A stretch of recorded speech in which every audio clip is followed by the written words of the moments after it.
Hello વિદ્યાર્થી મિત્રો, સ્વાગત છે તમારું આ ચેનલમાં. ધોરણ 9 વિષય વિજ્ઞાન, ચેપ્ટર નંબર 7 ગતિ. અત્યાર સુધી આપણે થિયરી તેમજ સૂત્ર આધારિત દાખલા વિશે અભ્યાસ કરેલો છે. તો આ ચેપ્ટરના અંતે આપણને 1 માર્ક્સમાં કેવા પ્રશ્ન પૂછાઈ શકે તેના વિશે આજે આપણે પ્રશ્નોત્તરી કરવાની છે. જો તમને પ્રશ્નના જવાબ આવડે તો કમેન્ટમાં જરૂરથી જણાવજો, અને વિડીયો પસંદ આવે તો લાઇક શેર પણ જરૂરથી કરજો. તો પહેલો પ્રશ્ન છે, આપેલ સમયગાળામાં ગતિ કરતા પદાર્થે કાપેલા ગતિપથની કુલ લંબાઈને ખાલી જગ્યા કહે છે. જ્યારે કોઈ પદાર્થ ગતિ કરતો હોય અને તેને કુલ જેટલો ગતિપથ એટલે કુલ જેટલો રસ્તો કાપેલો હોય તેની કુલ લંબાઈને શું કહેવાય? તો કે પદાર્થે કાપેલું અંતર કહેવાય. તો અહીં ખાલી જગ્યામાં જવાબ આવશે અંતર. આપેલી જે વ્યાખ્યા છે એ અંતરની વ્યાખ્યા છે કે આપેલ સમયગાળામાં પદાર્થે કાપેલ ગતિપથની કુલ લંબાઈને શું કહેવાય? તો કે અંતર તરીકે ઓળખવામાં આવશે. એટલે એનો સાચો જવાબ શું આવશે? અંતર. ત્યાર પછી છે બીજો પ્રશ્ન, ગતિમાન પદાર્થે એકમ સમયમાં કરેલા સ્થાનાંતરને ખાલી જગ્યા કહે છે. તો આપણે જ્યારે અલગ અલગ ભૌતિક રાશિઓ જેવી કે ઝડપ, વેગ, પ્રવેગ શીખા ત્યારે આપણે એવું શીખાતા કે જ્યારે કોઈ પદાર્થ એકમ સમયમાં, આપણે આનું સૂત્ર વ્યાખ્યા ઉપરથી આવું લખી શકીએ, જે શબ્દની આગળ એકમ એવું શબ્દ લાગે. એકમ અહીં કોની આગળ છે? તો કે સમયની આગળ. છેદમાં આવે સમય. એકમ સમયમાં પદાર્થ શું કાપે છે? તો કે સ્થાનાંતર.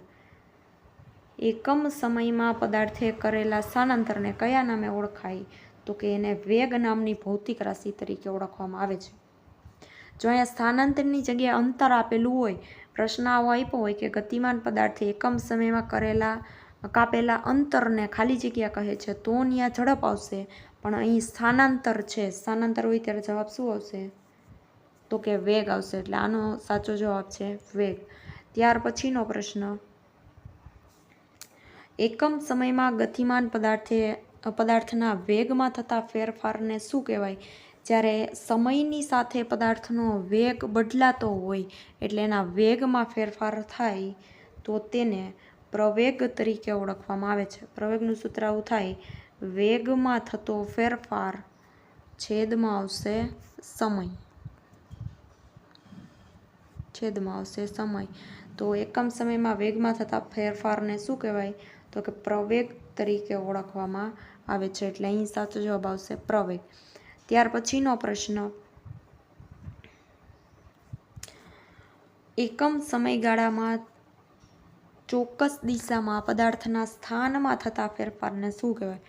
જ્યારે કોઈ પદાર્થના સ્થાનમાં ચોક્કસ દિશામાં ફેરફાર થતો હોય, એટલે કે એ પશ્ચિમ બાજુથી પૂર્વ દિશામાં જતો હોય, ચોક્કસ દિશામાં જતો હોય અને સમય સાથે એનું સ્થાન બદલાતું હોય તો તેને સ્થાનાંતર તરીકે ઓળખવામાં આવે છે. સ્થાનાંતર એ સદિશ રાશિ છે જ્યારે અંતરને કોઈ દિશા હોતી નથી. એટલે એકમ સમયમાં અને ચોક્કસ દિશામાં પદાર્થનું સ્થાન બદલાય તો એને સ્થાનાંતર તરીકે ઓળખવામાં આવે છે. તો અહીં સાચો જવાબ આવશે સ્થાનાંતર. ત્યાર પછીનો પ્રશ્ન છે, સ્થાનાંતરનો એસઆઈ એકમ જણાવો. તો સ્થાનાંતરનો એસઆઈ એકમ છે મીટર, જેને ટૂંકમાં એમ વડે પણ દર્શાવાય છે. એ જ રીતે જો અહીં તમને અંતર લખીને આપેલું હોય કે અંતરનો એસઆઈ એકમ જણાવો, તો સ્થાનાંતર અંતર બંનેના એસઆઈ એકમ મીટર એટલે સરખા જ છે. તો અહીં સ્થાનાંતરનો એસઆઈ એકમ આવશે મીટર, જેને સ્મોલ એમ સંજ્ઞા વડે પણ દર્શાવવામાં આવે છે. ત્યાર પછી છે વેગનો એસઆઈ એકમ જણાવો. હવે વેગનું સૂત્ર આવડે તો આપણે એનો એકમ સરળતાથી બનાવી શકીએ. વેગ બરાબર શું આવે? તો કે સ્થાનાંતર છેદમાં આવશે સમય. તો હમણાં જ આપણે જોઈ ગયા સ્થાનાંતરનો એસઆઈ એકમ શું છે? તો કે મીટર, છેદમાં સમયનો શું થાય? તો કે સેકન્ડ. તો વેગનો એસઆઈ એકમ શું થશે? મીટર પ્રતિ સેકન્ડ. અથવા તો આને આમ પણ લખી શકાય મીટર. અહીં કાંઈ ન હોય તો +1 ઘાત હોય, ઉપર જાય શું થઈ જાય? -1. મીટર છેદમાં સેકન્ડ અથવા તો મીટર સેકન્ડની -1 ઘાત એ વેગનો એસઆઈ એકમ છે.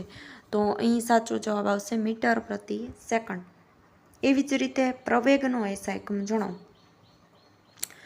તો પ્રવેગનું સૂત્ર શું થાય? વેગમાં થતો ફેરફાર અને છેદમાં આવશે સમય. તો હમણાં આપણે જોઈ ગયા વેગનો એસઆઈ એકમ શું થાય? મીટર પ્રતિ સેકન્ડ અને છેદમાં સેકન્ડ. અહીં અંશનો છેદ વયો જાય છેદમાં, એટલે મીટર ઉપર જ રહેશે. છેદમાં શું આવે? સેકન્ડ ગુણાકારમાં સેકન્ડ. સેકન્ડ ગુણ્યા સેકન્ડ એટલે 2 વાર સેકન્ડ આવે છે, તો અહીંયા સેકન્ડનો વર્ગ એવું આપણે લખી શકીએ. અને આને જો તમે ઉપર લઈ જાઓ અંશમાં તો મીટર સેકન્ડની -2 આ પણ એનો એસા એકમ છે, આ પણ છે, કોઈ પણ લખી શકો. એક થાય મીટર છેદમાં સેકન્ડનો વર્ગ અથવા તો બીજો થાય મીટર સેકન્ડની -2. તો અહીં બંને જવાબ સાચા પડે. ત્યાર પછી છે ઝડપનો એસા એકમ. જે રીતે સ્થાનાંતર અને અંતર બંનેના એસા એકમ સમાન છે, એ જ રીતે ઝડપ અને વેગ બંનેના એસા એકમ સમાન છે. તો વેગનો એસા એકમ શું થાય? મીટર પ્રતિ સેકન્ડ. તો ઝડપનો શું થાય? મીટર પ્રતિ સેકન્ડ. હવે જો તમને એકમ ન ખબર હોય પણ ઝડપનું સૂત્ર આવડતું હોય તો ઝડપ બરાબર શું થાય? અંતર છેદમાં સમય. અંતરનો એસા એકમ શું થાય? તો કે મીટર, અને સમયનો શું થાય? તો કે સેકન્ડ. તો વેગ અને ઝડપનો એકમ સરખો છે, સ્થાનાંતર અને અંતરનો એકમ છે એ સમાન છે. તો અહીં સાચો જવાબ આવશે મીટર પ્રતિ સેકન્ડ. ત્યાર પછી છે નીચેનામાંથી સદિશ રાશિ શોધો. હવે ઓપ્શન જોઈને ખબર પડે, પણ આ ચેપ્ટરમાં આપણે જે રાશિઓ શીખ્યા છીએ એમાંથી ઝડપ એ અદિશ રાશિ છે. ઝડપ એ કેવી રાશિ છે? તો કે અદિશ રાશિ. એની સિવાય અંતર છે, અંતર. પહેલાં તો અદિશ રાશિ કઈ કઈ છે એ યાદ રાખો. તો અદિશ રાશિમાં એક આવશે ઝડપ, કારણ કે એને કોઈ પણ પ્રકારની દિશા હોતી નથી. અને બીજું છે અંતર. તો આ પાઠમાંથી 2 રાશિઓ અદિશ રાશિ છે, ઝડપ અને અંતર. એની સિવાયની સદિશ રાશિ કઈ છે? તો સદિશ રાશિમાં આવશે વેગ, સ્થાનાંતર અને પ્રવેગ. આટલી છે એ સદિશ રાશિ છે. તો આપણને અહીં પ્રશ્ન શું પૂછેલો છે? તો કે સદિશ રાશિ શોધો. તો જો ઓપ્શનમાં વેગ હોય તો એ સાચું પડે, સ્થાનાંતર હોય તો એ પણ સાચું પડે, અને પ્રવેગ હોય તો એ પણ સાચું પડે. અદિશ રાશિ પૂછે તો ઝડપ આવશે અને અંતર આવશે. તો અહીં તમને ઓપ્શનમાં આપેલું છે તાપમાન, જે અદિશ રાશિ છે, ઝડપ એ અદિશ રાશિ છે, સ્થાનાંતર સદિશ છે, અને સમય છે એ પણ અદિશ રાશિ છે. જો તમને વિડીયો પસંદ આવ્યો હોય તો લાઇક, શેર, અને ચેનલ પર નવા હોય તો સબસ્ક્રાઈબ પણ જરૂરથી કરજો. કંઈ પણ પ્રશ્ન હોય તો કમેન્ટમાં પણ જરૂરથી જણાવજો. ધન્યવાદ.